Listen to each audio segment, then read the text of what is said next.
Just want to do a quick disclaimer. I do not have a current position in Take-Two, but I may have a position in the near future.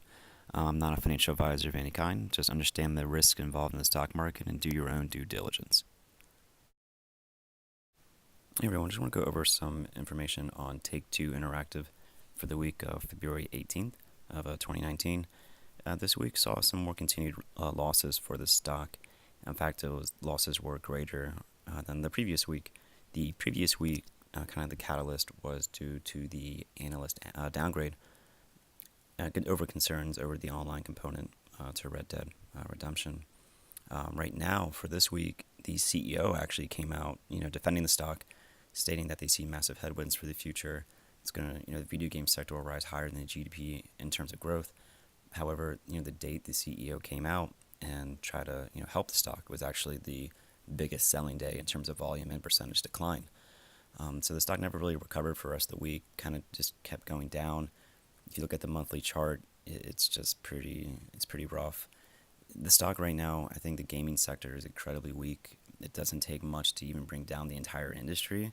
I do feel that, Anthem is bringing down the sector. I think that the negative reviews and sentiment around it, some people are saying, oh, well, that's just proof that, games right now are, take too long in development. They can't overcome Fortnite even after years of development. The interest isn't there, but I don't think that's fair. I think, Anthem was never really a hyped up game. I don't think it was, really hotly anticipated by the community or anything like that. I don't think it's fair to loop in other gaming companies with another company's flop if that's indeed the case in terms of the investments. I think overall, some investment houses are probably just seeing that the sector is just not a place to be in right now, and they're just going to kind of sit on the sidelines and just wait for the announcements. If you are invested in Take-Two or you have options in it, I would definitely hold on to it. I think that it's unnecessarily beat down, and it's just a victim of the industry it's in more than anything else. I feel for Take-Two, in the future when it comes to gaming that, IP will pretty much rule everything.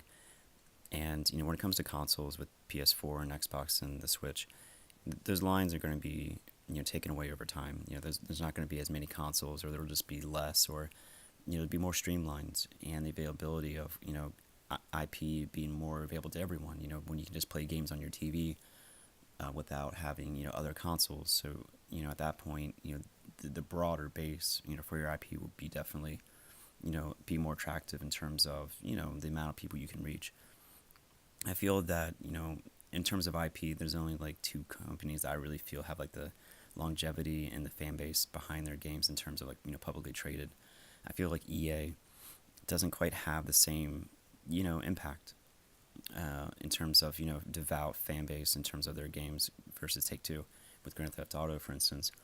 I think Nintendo and Take-Two have the best IPs and the most, fervent and active user base for those games, and much more, they're highly anticipated, who await their titles, because they're so, high quality, and they take many years to make, and they don't rush out products that, will flop or, don't meet up to expectations. They'd rather have the game wait and delayed, and then, have it better, when it does come out, which is, it shows, and that's why people wait and understand that this, that they'll buy it on, you don't even have to worry about pre-ordering because they know the game's going to be good.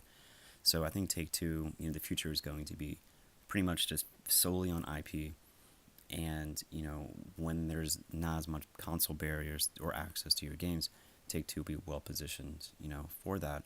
I think Take-Two is a great long-term hold. I think that if you're willing to buy it, just definitely hold on to it. And I wouldn't sell into any of these, reasons for the drop. There really isn't a reason for the drop, so I wouldn't feel compelled to, liquidate or anything like that. Options are tricky just because of the time frame. If the sector is so weak where a single flop from another company is indicative of the entire industry, and they use that as a reason to sell, it doesn't bode well. It just kind of has to turn the corner in terms of the market perception over the entire industry right now. And at this point, it's just kind of like a waiting game. But that's just my opinion. Let me know what you guys think, and thank you for listening.